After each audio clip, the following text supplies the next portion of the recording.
Well, the big story of the day is the latest on trade. We had President Trump signing the Phase 1 trade deal with China's vice premier at the White House earlier today, now calling the agreement between the two countries a, quote, landmark deal. Together we are righting the wrongs of the past and delivering a future of economic justice and security for American workers, farmers, and families. Our negotiations were tough, honest, open, and respectful. Joining us now for more on this, we have Fred Hochberg. He's the former chairman and president of the Export-Import Bank of the U.S. And Fred, when you take a look at what happened today, the signing of the Phase 1 trade deal, we hear President Trump calling this a landmark deal. What do you think? I think it's a friend of mine, Leland Miller, called it a truce, and others have called it a ceasefire. I think that's more accurate. You know, about 8-9 years ago, I remember speaking to Secretary Geithner. I said, why don't the Chinese just buy $200 billion or $100 billion more goods and they could buy us off? And I think that would have worked a while ago. So in some way, this is a buy-off. They're going to buy a lot more goods from us, and maybe that'll mollify us and we will just be quiet. So this is a start. I mean, the document was not released until like an hour ago. So we haven't all had a chance to pour through it and see what it says. But on the surface, listen, a truce is better than fighting, and at least we're talking, and that's a good thing, and I applaud the president for doing that. I mean, we sort of started and escalated this, so we like cause a fire, and then we put out the fire, and we say, see how good we are, we put the fire out. So I think that's part of what we got going on here. So you're calling it a truce, that $200 billion worth that the Chinese will now purchase of U.S. goods over the next 2 years. Do you think, I know you were calling it a truce, do you think that will have any material impact on the U.S. economy?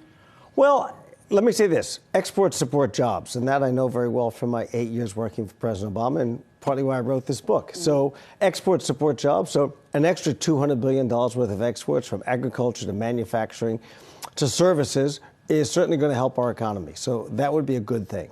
I wonder, though, whether farmers are going to trust to put, quote unquote, all their soybeans in one basket and sell to the Chinese, knowing that this could fall apart at a moment's notice because of actions our country takes or China takes. So it will remain to be seen whether farmers really want to bet the farm on this deal. Well, Fred, let's talk a little bit about your book. So it's called Trade. It is not a four-letter word. So in this, there was a lot of great detail, I thought, just in terms of why trade is so important. From your perspective, when you were writing this, why do you think maybe the Trump administration, or going back before the Trump administration, there was sort of this negative tone when it came to trade?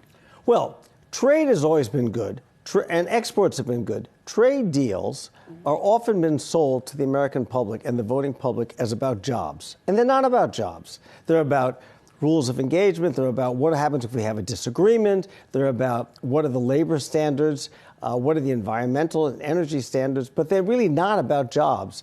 But our politicians have often sold them about jobs. And then when people have lost their job, I said, I thought this was going to help me get a job.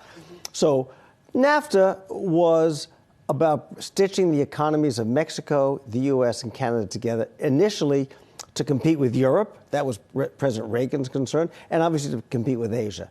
And in many ways, it's been effective at doing so. But were jobs destroyed in the process? Yes, but a lot of jobs were created, but we didn't really do much to help people and support people who lost out. And that we should be ashamed of that. We should have done better. One of the examples that you use in your book, you use several examples, you use 6 different products, but the one that stuck out to me was the iPhone. And you said that there are few, if not any, better products that really demonstrate the importance of trade than the iPhone does. Right. Why do you say that? Well, the iPhone was American engineering and innovation. Some of the minerals in it come from Rwanda and the Democratic Republic of the Congo. Parts of it come from Switzerland, the gyroscope that makes sure when you turn the phone to left or right, it stays, you can read your screen. The device that counts your steps comes from Switzerland. So a lot of it, the glass actually comes from Corning, New York, right, a few hours north of us. So it only was created because you put the innovation and thinking and intellectual property of dozens and dozens of countries together.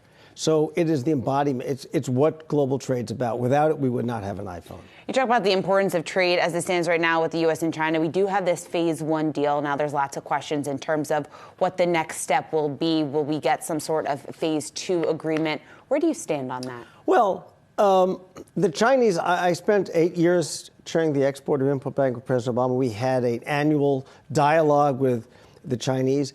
They are good at promising things. They are good at what they call memorandums of understanding. They feel that's the deal. So obviously the proof will be how well do they actually execute this? Do we really let financial service firms, for example, operate in China fully without having to have a joint venture or have certain privileges that the Chinese government has frequently sought?